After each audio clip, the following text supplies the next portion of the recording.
We are investors, यशस्वी भव, through which we simplify your finances. जो सब्जेक्ट आज का रखा गया है वो है ऑप्टिमाइजिंग कॉन्फ्रेंस कॉल्स। इसका मतलब कि जो हम कॉन्फ्रेंस कॉल लाइव अटेंड करते हैं उसको हम कैसे ऑप्टिमाइज कर सकते हैं, कैसे उससे ज़्यादा से ज़्यादा चीज़ हम डिराइव कर सकते हैं अपने और पूरी इन्वेस्टिंग कम्युनिटी के बेनिफिट के लिए, और कैसे हम जो हमारे पीयर्स हैं उनसे हम थोड़ा आगे रह सकते हैं, क्योंकि जो बैरियर बीच का है through media, through FII DII के ब्रोकरेज रिपोर्ट्स से भी हम आगे कैसे हम अपने आप को रख सकते हैं डायरेक्टली। जो शोमैन है मतलब मैनेजमेंट है, उससे हम बातें जान सकते हैं। तो उसको हम अप्रोच कैसे करेंगे इस कॉन्फ्रेंस कॉल को, इस पूरे सेशन के दौरान हम ये कोशिश करेंगे इसको सिंप्लीफाई करने की। तो इससे पहले कि मैं आगे बढ़ूं, मैं आपको बता दूं कि मैं सभी रजिस्टर्ड नहीं हूं। इस एनालिसिस के दौरान अगर किसी स्टॉक का नाम आता है वो केवल एजुकेशनल पर्पस के लिए होगा, ताकि सब्जेक्ट को मैं आपको अच्छे से एक्सप्लेन कर सकूं। वो किसी भी तरह से कोई बाई और सेल रिकमेंडेशन नहीं होगा। आप किसी भी तरह का कोई भी ट्रांजेक्शन करने से पहले अपने फाइनेंशियल एडवाइजर से जरूर संपर्क करें, उनकी सलाह लें, उसके साथ साथ अपना भी ड्यू डिलिजेंस करें। पहले हम समझते हैं कि कॉन्फ्रेंस कॉल्स एक्चुअली में होता क्या है, इस चीज को हम कॉन्फ्रेंस कॉल बोलते हैं।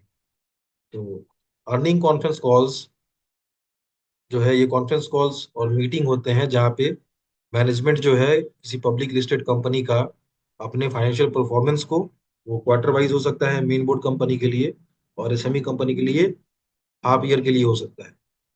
तो अपने फाइनेंशियल परफॉर्मेंस, अपने फ्यूचर प्लान्स प्रोजेक्शंस का डिस्कशन करते हैं इंस्टीट्यूशंस के साथ, एनालिस्ट के साथ और इंडिविजुअल इन्वेस्टर्स के साथ, हर एक क्वार्टर या हाफ ईयर के एंड पे। कॉन्फ्रेंस कॉल जो है उसका एक हम खाका देखे, उसका एक उसकी रूपरेखा देखे तो कैसा होता है, स्ट्रक्चर देखते हैं हम। तो कॉन्फ्रेंस कॉल जब स्टार्ट होता है तो उसमें सबसे पहले एक स्टेटमेंट आता है।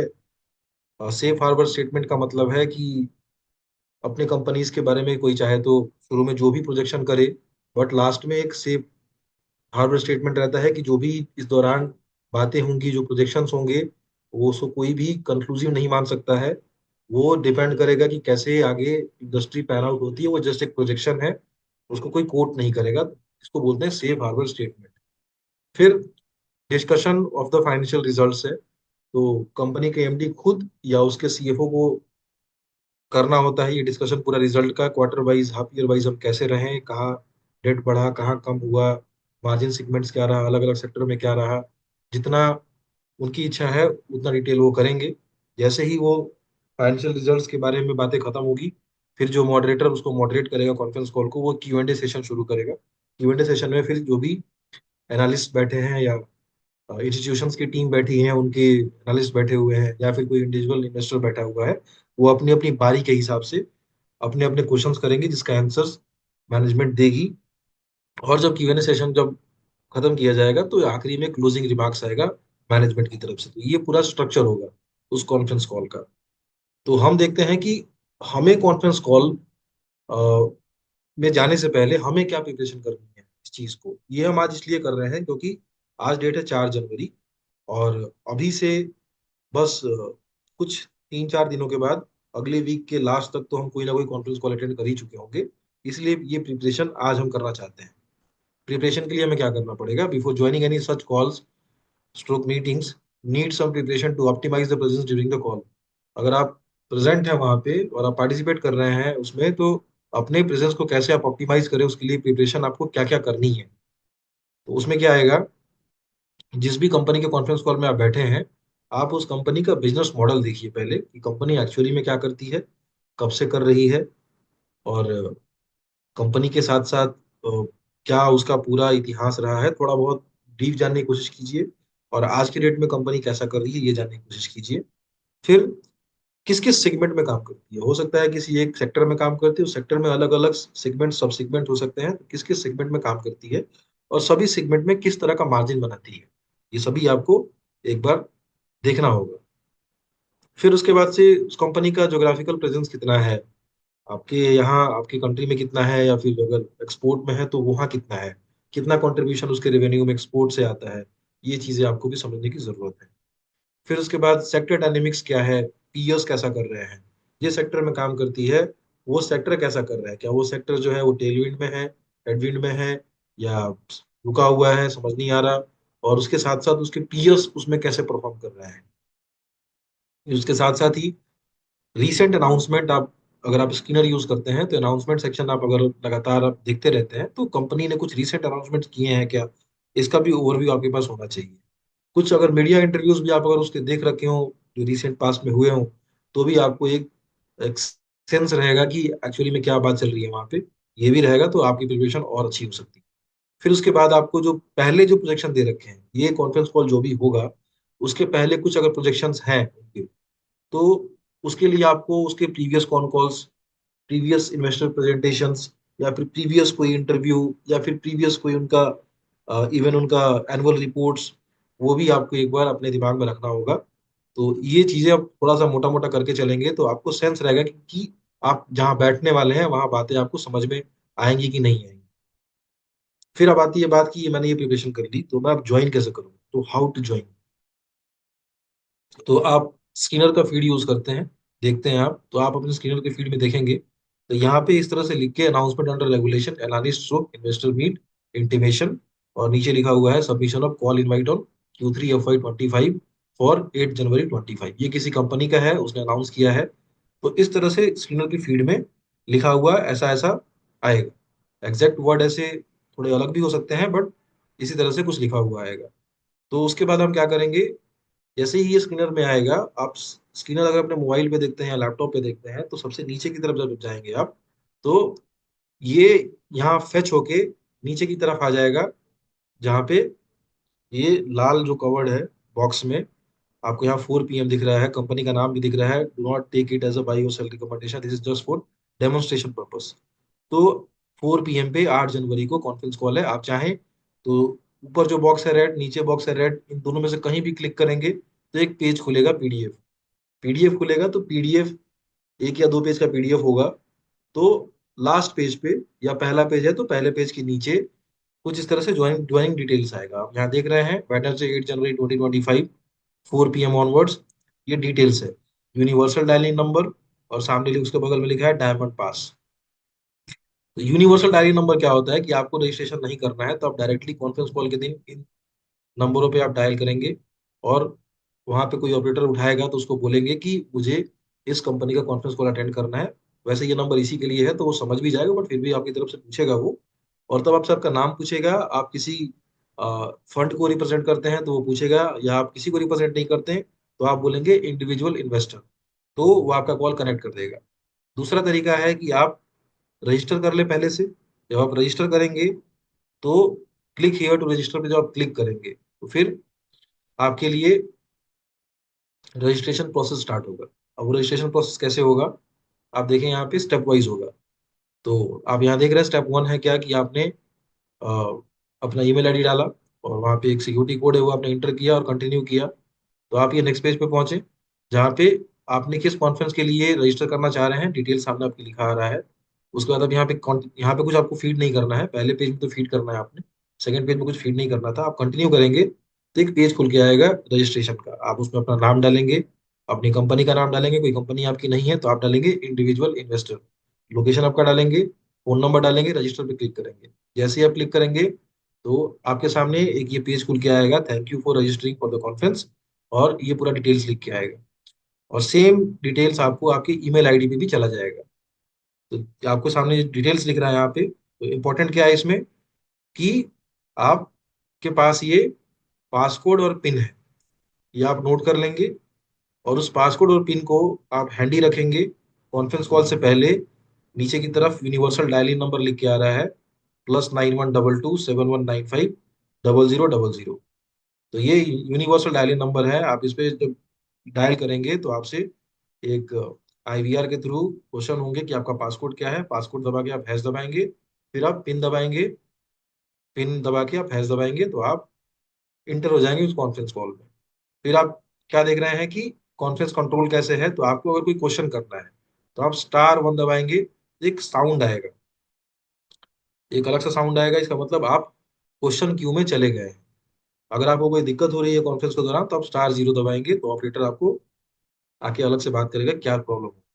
ये कॉन्फ्रेंस का रजिस्ट्रेशन का प्रोसेस रहेगा, और ये रजिस्ट्रेशन कैसे आपका कंप्लीट होगा, कैसे आप क्वेश्चन करेंगे, ये रहा। अगर किसी को क्वेश्चन क्यू में पहले आना है, तो जैसे ये 4 बजे का कॉन्फ्रेंस है, तो आप चाहें तो आधे घंटे पहले से, 3:30 बजे से, जब से उन्होंने बुक कर रखा है अपना कॉन्फ्रेंस, जनरली कंपनीज क्या करती हैं कि अपने कॉन्फ्रेंस कॉल से पहले लॉग इन टाइम आधे घंटे पहले कर, तो जितने पहले का उन्होंने लॉग इन टाइम रखा हुआ है, तो लॉग इन टाइम के बाद आप अगर जितना पहले रहेंगे कॉन्फ्रेंस स्टार्ट होने से पहले, आपका नंबर, कभी कभी किसी पॉपुलर कंपनी में नंबर बहुत मुश्किल से मिलता है, तो आप पहले रजिस्ट्रेशन करके पहले अगर डायल कर लेंगे तो आप उस क्यू में पहले आ जाएंगे। ठीक है। नहीं तो अगर बहुत पॉपुलर कंपनी नहीं है तो आप जब भी इंटर करें *1 दबाएंगे, आप अगर वहां पे क्यू खाली है तो आप अकॉर्डिंगली क्वेश्चन कर सकते हैं। कभी कभी कंपनियों को देखा गया है कि वो फंड हाउसेस को ज्यादा तरजीह देती हैं इंडिविजुअल इन्वेस्टर के बजाय, तो उसका भी फायदा फंड हाउस को होता है। फिर आप अब कॉन्फ्रेंस कॉल में इंटर कर गए हैं, आपने प्रिपरेशन कर ली थी उस कॉन्फ्रेंस कॉल की, आपने इन्वेस्टर प्रेजेंटेशन पढ़ लिया था, प्रीवियस कॉन्फ्रेंस कॉल भी आपने पढ़े थे, आपने उसके मीडिया इंटरव्यू भी देखे हुए हैं, आपने बिजनेस मॉडल समझा हुआ है, आपने उसका सेगमेंट भी देख रखा है, किस किस सेगमेंट में काम करती हैं, अलग अलग मार्जिन प्रोफाइल्स क्या है, जोग्राफिकल एक्सपेंशन कैसा है उसका, एक्सपोर्ट में कितना है, एक्सपोर्ट से कितना रेवेन्यू आता है, अपने कंट्री में है, अपने डोमेस्टिक मार्केट से कितना रेवेन्यू आता है, टॉप 5 कस्टमर्स क्या है, टॉप 10 कस्टमर्स क्या है, टॉप कस्टमर्स का कितना रेवेन्यू में कंट्रीब्यूशन है, कहीं क्लाइंट कॉन्सेंट्रेशन ज्यादा तो नहीं है, ऐसा तो नहीं केवल एक दो ही कस्टमर्स के चलते पूरा रेवेन्यू आता है, तो वहाँ कॉन्सेंट्रेशन रिस्क तो नहीं है। ये सब चीजें आपको पता चल गई हैं, तो आप एटलीस्ट कम से कम अब कॉन्फ्रेंस कॉल में जो भी बातें हो रही हैं आप उसको पूरा का पूरा एकदम line by line, word by word समझना शुरू कर देंगे अब आप कॉन्फ्रेंस कॉल जब सुन रहे हैं तो।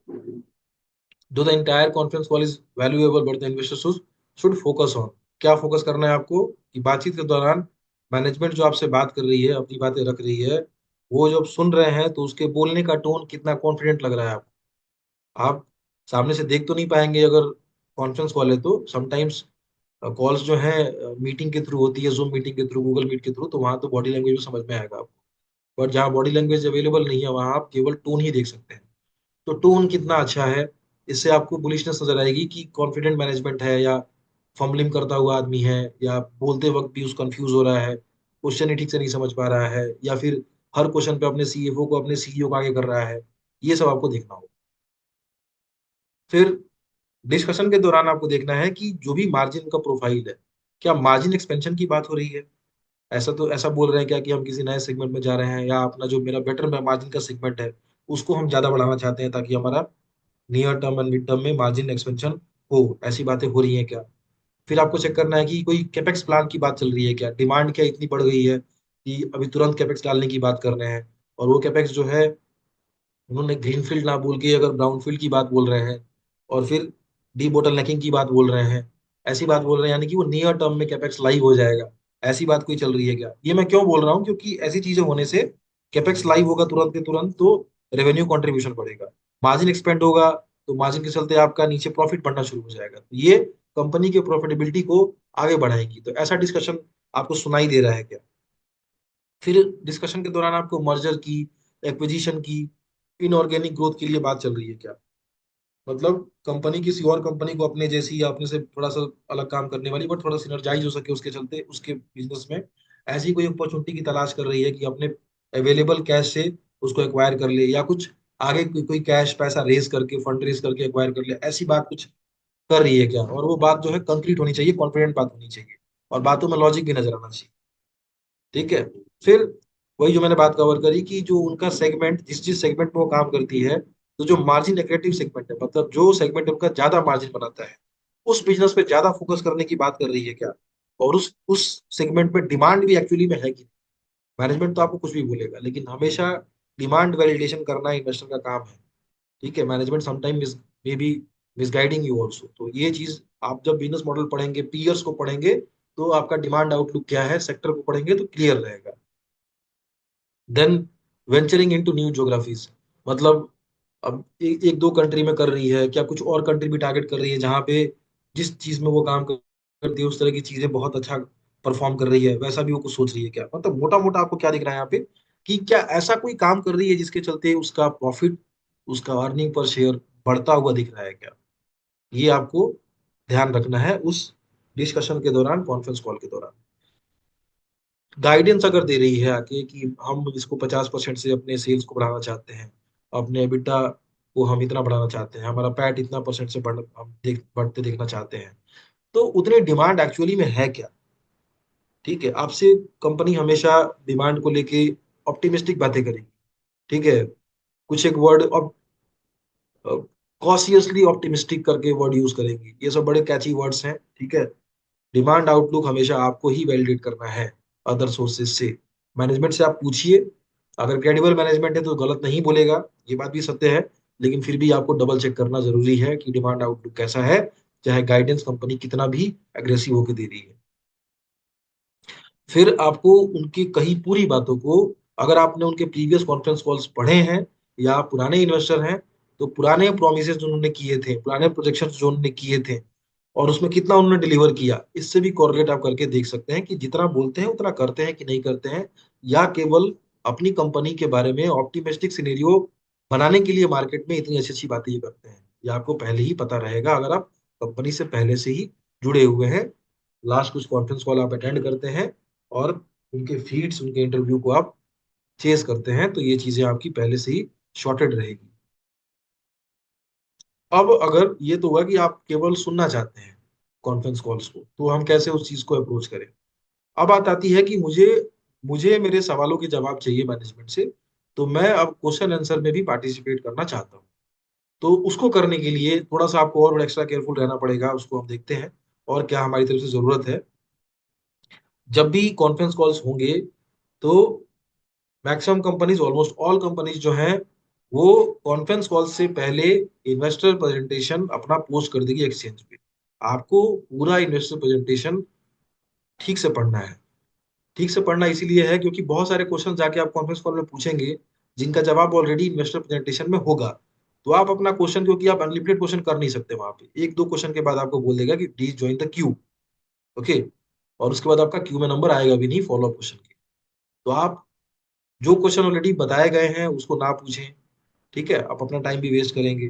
तो इन्वेस्टर प्रेजेंटेशन आप पहले पढ़ लें, ताकि आपके पास कुछ और भी प्रोबेबली कोई क्वेश्चन आपको आपके बन रहे हो तो और कंक्रीट बने, फैक्चुअल बने। और आपने जब क्वेश्चन अपने मन में बना लिया कि मुझे इस बातों का जवाब नहीं मिला है, तो उस क्वेश्चन को आप लिख लीजिए। ठीक है, हो सकता है कि हम उतने अच्छे ओरेटर ना हो, बोलने के टाइम पे हम फंबल करें, तो एक अच्छा मतलब हमें ही अच्छा फील नहीं होगा। तो बेटर है कि हम उसको लिख लें, और बोलते टाइम जब हमारा नंबर आए तो हम उसको क्वेश्चन को पढ़ के बोले। कोई फर्क नहीं पड़ेगा, उससे बेटर होगा कि आप मतलब, और जो भी आप लिसनर्स हैं उस टाइम पे 20-25 जो भी लिसनर हो, या जो बाद में 100 200 300 लिसनर्स सुनेंगे आपकी कॉन्फ्रेंस कॉल को, तो आप भी, आपका भी कॉन्फिडेंस बूस्टअप होगा और कॉन्फ्रेंस कॉल में आप थोड़े प्रोफेशनल लगेंगे। ठीक है, तो क्वेश्चन को आप लिख लीजिए। आप जब भी क्वेश्चन स्टार्ट करें, हम्बल रहे एकदम। एंटरप्रेन्योर हैं, बहुत मेहनत करते हैं, तो बिजनेस अच्छा करे बुरा करे, ठीक है, ये पार्ट है उनका। लाइफ सबका सेम नहीं चलेगा। बहुत सारी चीजों पे मैनेजमेंट का भी कंट्रोल नहीं रहता, उनको पता नहीं होता कि सेक्टर में एक्चुअली में होने वाला क्या है। तो हमेशा गलती उनकी नहीं होती है। हाँ, ऐसा होता है कि बहुत सारे मैनेजमेंट जो है मिसगाइड भी करते हैं, बट फिर भी आपको हम्बल रहना है। आप जब भी क्वेश्चन करें, आप हम्बल रहें एकदम। आपकी बातों में वो नम्रता जो है वो होनी चाहिए। अगर अच्छे नंबर पोस्ट किए हैं तो उनको कॉन्ग्रेचुलेट करें। ठीक है, आप कॉन्ग्रेचुलेशन से स्टार्ट करें बात को अपने। बाकी कैसे स्टार्ट करना है, आप पहले किसी भी कंपनी का कॉन्फ्रेंस कॉल देख सकते हैं, एनालिस्ट कैसे स्टार्ट करते हैं। तो अगर अच्छा परफॉर्म किया है तो बिल्कुल ताली मिलनी चाहिए उनको, तो आप कॉन्ग्रेचुलेट करें। उसके बाद अपने क्वेश्चन करें। फिर क्वेश्चन आंसर के दौरान आपका जो ऑप्टिमम फोकस है वो हमेशा उनके ग्रोथ प्लान्स पे, उनके बैलेंस शीट के हेल्थ पे, और कोई अगर काम आगे करने वाले हैं तो उनकी फंडिंग कैसी होगी उस पे, और अगर डेट की दिक्कत है तो डेट के मैनेजमेंट पे। इन चीजों पे बेस्ड होनी चाहिए एकदम। इस कोई भी क्वेश्चन आपका फ्रेम हो रहा हो, यहीं पे जाना चाहिए हर चीज। तो ये आपके क्वेश्चन की क्वालिटी को और इम्प्रूव करेगा। और जो भी आपके पीयर्स आपको सेम टाइम पे सुन रहे हैं या जो बाद में सुनेंगे, मतलब आप कॉन्फ्रेंस कॉल को और फ्रूटफुल बनाएंगे अपनी तरफ से। ठीक है, तो इन चीजों पे आपका बेस्ड होना चाहिए। Growth plans, balance sheet, fundings and debt management कैसा है उनका। ठीक है, इसके साथ एडिशन में आप डिमांड आउटलुक इंडस्ट्री की कैसी है वो भी पूछ सकते हैं उससे। कोई भी और क्वेश्चन है बिजनेस रिलेटेड तो आप बिल्कुल पूछ सकते हैं। ठीक है। तो ऐसे क्वेश्चन पूछने हैं आपको जो क्वेश्चन पूछे ना गए हो। एक बात ये भी ध्यान रखना है आपको, और क्वेश्चन करते वक्त आपको फैक्चुअल रहना है, आप फैक्ट पे बात करें। आपके पास इन्वेस्टर प्रेजेंटेशन है, पुराने परफॉर्मेंस है उनके, उनको आपने नोट किया हुआ है या आपने माइंड में कहीं रखा हुआ है, तो फैक्ट फैक्ट वाइज बात करें। ठीक है। कोई जनरल बात या वर्चुअल बात ना करें, आप जो भी हो फैक्ट बेस्ड हो, नंबर वाइज हो। ठीक है, तो ज्यादा वो अच्छे से रिप्लाई करेंगे और बाकी भी आप भी अच्छे से समझ पाएंगे चीजों को। और पूरा का पूरा कॉन्फ्रेंस कॉल जो है बढ़िया एक एक मतलब ऑप्टिमाइज होगा, जो कि हमारा सब्जेक्ट भी है, optimising conference call. Try to ask facts which are not stated before. जो नहीं पूछे गए हैं वो बातें पूछें। मतलब पहले कोई क्वेश्चन पूछ लिया गया है और आपका क्वेश्चन, मान लीजिए कि आपने जो क्वेश्चन पूछना था, आपका नंबर जब आया तो वो क्वेश्चन पहले ही हो गया है।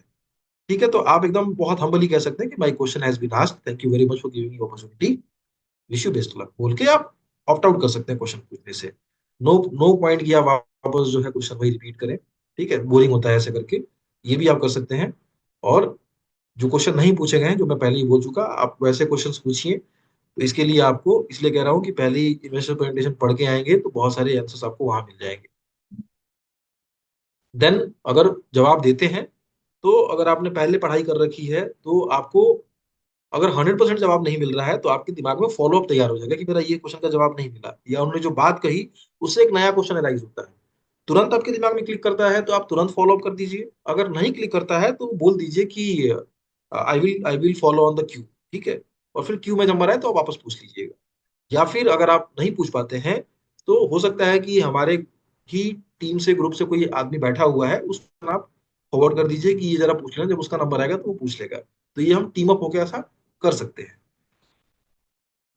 अब हमने कॉन्फ्रेंस कॉल पूरा कर लिया, क्वेश्चन अपने कर लिए, हमने अच्छे से याद कर लिया। कुछ कुछ फैक्ट्स ऐसे होंगे आपको लगता है कि मैं भूल जाऊंगा बाद में, तो जब भी कॉन्फ्रेंस कॉल आप अटेंड करें तो एटलीस्ट सामने आपके पेन और पेपर होना चाहिए, आप कुछ कुछ चीजें नोट करें, क्योंकि वो वापस जब कॉन्फ्रेंस कॉल जब ट्रांसक्रिप्ट के थ्रू आएगा उसमें टाइम लगेगा 5-6 दिन। ठीक है, या फिर इवन उसके ऑडियोज भी आएंगे तो उसमें 5-6-7 घंटे का टाइम हो लग सकता है, या इवन अगर लेट नाइट हुआ है तो अगले दिन वो कुछ कुछ चैनल्स पे अपडेट होगा। तो कुछ कुछ इन्फॉर्मेशन जो है, आप अगर आपको लगता है कि अभी तुरंत के तुरंत वैल्यूएबल है, लाइव मार्केट है, तो आप उसको कुछ कुछ चीजें नोट करके रख सकते हैं। ठीक है, ताकि उस समय हो सकता है आपका एनालिसिस उतना अच्छे से ना हो पाता हो, लेकिन जब आप एकदम फ्री इन्वायरमेंट में बैठ के सोचेंगे तो हो सकता है कि आप अच्छे से एनालाइज कर पाए कि क्या बात है उस टाइम पे। तो ये चीजें आप लिखेंगे तो इस कॉन्फ्रेंस कॉल को अच्छे तरीके से आप ऑप्टिमाइज करेंगे। अब कॉन्फ्रेंस कॉल आपने कर लिया, अब उसका एनालिसिस की बात आती है कि एनालिसिस कैसे करेंगे। एक एनालिसिस होगा कि आप सुन रहे हैं, उस टाइम पे आपका दिमाग उसको प्रोसेस कर रहा है कि होने वाला क्या है। एक होगा कि नहीं, अभी मेरा दिमाग उतना काम नहीं कर रहा, मैं अभी सुन रहा हूँ, अभी पूरी बातें हो जाने दो, फिर बाद में बैठ के सोचूंगा, वापस उसका क्वार्टरली रिजल्ट्स खोलूंगा, उसके बैलेंस शीट्स खोलूंगा, कंपेयर करूंगा कि क्या कोई नई बात हुई है क्या। तो एनालिसिस के दौरान आप क्या करेंगे? Post completion of con call investor should derive following conclusions. क्या क्या देखना है उसको? एनी अनाउंसमेंट विच में fuel profit after tax stroke earning per share growth. ऐसा कोई भी अनाउंसमेंट जो उसके प्रॉफिट को और उसके अर्निंग पर शेयर को ज्यादा बढ़ा सकता है क्या? फ्यूल का मतलब कि आग लगा सकता है क्या? दैट मीन्स कि रैपिडली बहुत ग्रो कर सकता है क्या, जो मार्केट को पहले से नहीं पता थी। एक है कि पहले से बोला हुआ है कि हाँ हम 20% से ग्रो करेंगे, उसी इन लाइन में स्पैट एबिटा सब ग्रो हो रहे हैं, तो वो मार्केट को पहले से पता है, प्राइस शेयर का, मार्केट कैप शेयर का जो है वहां पहुंच चुका होगा रिजल्ट के टाइम तक। तो नो पॉइंट की उसमें कुछ होगा, कुछ ऐसा अनाउंसमेंट है जो इसको और आगे बढ़ा सकता है, मतलब एक्सेलरेट कर सकता है, ऐसा कोई अनाउंसमेंट हुआ है क्या?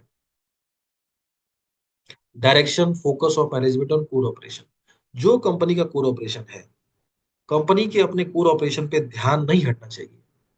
ऐसा ना हो कि हम बेचते दूध बेचने वाली कंपनी है और बोल रहे हैं कि हम परसों से जो है हम सोलर पैनल बनाना शुरू कर देंगे।